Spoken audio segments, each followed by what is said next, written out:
My name is Fraser Morrison, founder of 1,000 Steps. 1 minute a day for 100 days to understand sales from a practical and outcome-based perspective. You've done a great job. You've set your goals. I'm really stoked with what you've done. It's fantastic. Now we step into the practical application.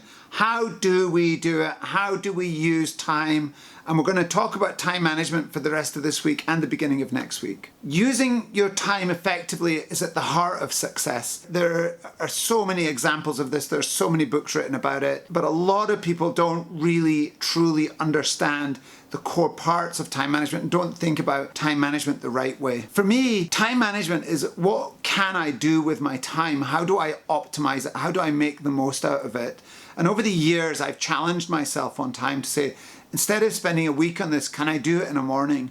Can I do it in a day? Can I do it in 2 days? And lo and behold, I found that you actually can. Yeah, you can actually use time far more effectively than you think you can. How do we do it then? How do we build a good time management model? The first is, what am I actually doing with my time now?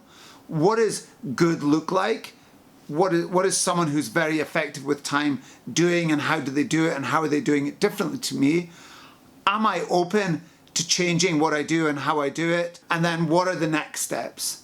So I want you just to reflect on what I'm saying here. I believe time management is at the heart of success. If we use our time well, it just adds so much value to our lives. So reflect on it, and we'll step through 7 or 8 videos that walk you through building a time management model properly.